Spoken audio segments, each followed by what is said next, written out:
ఈరోజు శైలేంద్ర వాళ్ళ ఇంటికి ధనరాజ్ తన పెళ్లి విషయం మాట్లాడదామని వస్తాడు. ధనరాజ్ శైలేంద్రతో నాకు ఎన్నో సంబంధాలు వస్తున్నాయి, కానీ నేను ఒంటరివాణ్ణని, నాకు పిల్లని ఎవ్వరూ ఇవ్వడం లేదు అని అంటాడు. అయితే ఇప్పుడు ఏం చేయమంటావు? నీకు సంబంధం చూడమంటావా అని శైలేంద్ర అనగా, ధనరాజ్ అవసరం లేదు, నేను సంబంధం చూసుకున్నా అని సరోజ ఫోటో చూపిస్తాడు.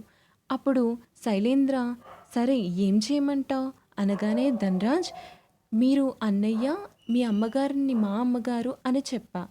మీరు అలానే ఉండండి, నాకు ఈ సాయం చెయ్యండి అని అడుగుతాడు. అప్పుడు శైలేంద్ర అదేంటి అలా చెప్పడం ఏంటి అని అనగానే, మీకు ఎన్నో విషయాల్లో నేను సాయం చేశా, నాకు ఈ సాయం మీరు చేయకపోతే మీ గురించి నాకు తెలిసినవన్నీ నేను చెప్పేస్తా అని అంటాడు. అప్పుడు దేవయాని శైలేంద్రతో సరే వెళ్ళి రావడమే కదా, మనం వెళ్ళొద్దాం అని అంటుంది. శైలేంద్ర ఎప్పుడు వెళ్ళేది అని అడిగితే రేపే వెళ్ళేది అని ధనరాజ్ చెప్తాడు. ధనరాజ్ అందరం కలిసి మీ కార్లోనే వెళ్ళిపోదాం. శైలేంద్ర సరే నువ్వు వెళ్ళు అని అంటాడు. ఇక వసు రంగా దగ్గరికి కాఫీ తీసుకుని వస్తుంది. సార్ కాఫీ చేశాను తీసుకోండి అనగానే రంగా, నేను కాఫీ తాగను. ఎందుకు తాగరు సార్? నేను టీ తాగుతాను. పర్లేదు సార్ ఇప్పుడు తాగండి అనగానే, వద్దు, నేను కొత్త అలవాట్లు ఏమీ అలవాటు చేసుకోను అని రంగా అంటాడు.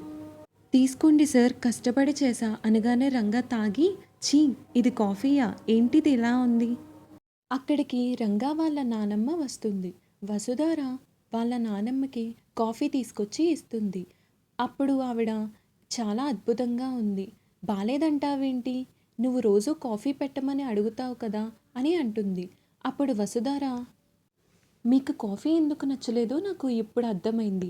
ఒకసారి మీరు ఇచ్చినప్పుడు నేను ఇలానే చేశాను, అందుకే ఇప్పుడు మీరు ఇలా చేస్తున్నారు అని అంటుంది. రంగా లేదు, నేను ఇప్పటి నుంచి కాఫీ మానేసా అని అంటాడు. అప్పుడు వసుధార ఏడుస్తుంది. మేడం దేనికి ఎందుకు ఆ కన్నీళ్ళు? కాఫీ చాలా బాగుంది, నేను సరదాగా అన్నా అని అక్కడి నుంచి వెళ్ళిపోతాడు. ధనరాజ్ శైలేంద్ర దేవయాని కలిపి కారులో సరోజాని చూడటం కోసం వెళ్తారు. ధనరాజ్ నేను దారి మర్చిపోయా, వాళ్ళకి ఫోన్ చేస్తా అని సరోజ వాళ్ళ నాన్నకి ఫోన్ చేస్తాడు. అప్పుడు వాళ్ళ నాన్న సరోజాని లొకేషన్ పంపమని అనగానే వాళ్ళ లొకేషన్ పంపుతుంది. ఇంకా సరోజ బుజ్జికి ఫోన్ చేసి ఈ పెళ్ళి ఎలా అయినా చెడగొట్టు అని ధనరాజ్ ఫోటో పంపుతుంది. బుజ్జి సరే నేను చెడగొడతా అని ఫోన్ పెట్టేస్తాడు. ఇక రంగా వాళ్ళ నానమ్మ రంగాని పద మనం కూడా వెళ్దాం అనగానే, లేదు నేను రాను అని తను అంటాడు. అది ఇంటికొచ్చి పిలిచాడు కదా, మనం వెళ్ళకపోతే బాగోదు అనగానే, ఇంటికి వచ్చి ఎలా పిలిచారో చూసావు కదా అని అంటాడు. అసలుకే సరోజ ఎప్పుడు ఎలా ఉంటుందో తెలీదు. అక్కడ నాకు బావంటే ఇష్టం, నేను బావనే చేసుకుంటా అని అంటే ఏం చేస్తాం అని అంటాడు. అప్పుడు వాళ్ళ నానమ్మ తన అలా అనే పిల్ల కాదు, అలా అంటే పెళ్ళికి ఎందుకు కూర్చుంటుంది అని అనగానే రంగా లేదు నానమ్మ నేనైతే రాను, కావాలంటే మేడం గారిని తీసుకువెళ్ళు.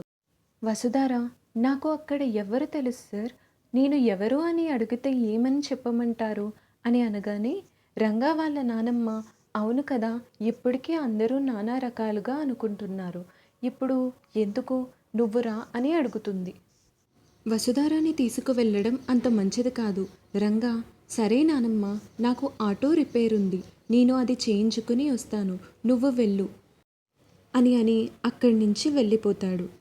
వాళ్ళ నానమ్మ సరేనమ్మా నేను వెళ్ళొస్తా అని వసుధారకి చెప్పి వెళ్తుంది. పెళ్లి సంబంధం ఆపటం కోసం బుజ్జి దారి మధ్యలో శైలేంద్ర వాళ్ళని ఆపి, నేను మీరు పెళ్లి చేసుకుందాం అనుకునే అమ్మాయిని ప్రేమిస్తున్నాను అని వాళ్ళకి చెప్తాడు. అప్పుడు శైలేంద్ర దేవయాని ఒకరి ప్రేమించిన అమ్మాయిని నువ్వు పెళ్లి చేసుకోవడం ఏంటి, ఇంకా వెళ్ళిపోదామా ఇక్కడి నుంచి అని ధనరాజ్తో అంటారు. అప్పుడు ధనరాజ్ బుజ్జితో నువ్వు తనని ప్రేమించుండొచ్చు కానీ తన నిన్ను ప్రేమించి ఉండదు అని అంటాడు. బుజ్జి అదేంటి నాకేం తక్కువ అనగానే ధనరాజ్ నీకు అన్నీ తక్కువే అని అంటాడు. అప్పుడు బుజ్జి ఫోటో చూడండి నేను మీకు చూపిస్తా అని చెప్పి సరోజ రంగా ఫోటోని శైలేంద్రకి దేవయానికి చూపిస్తాడు. వాళ్ళు చాలా షాక్ అయి చూస్తారు. మరిన్ని వీడియోస్ కోసం ప్లీజ్ లైక్ చేయండి, షేర్ చేయండి, సబ్స్క్రైబ్ చేయండి. Thank you for watching.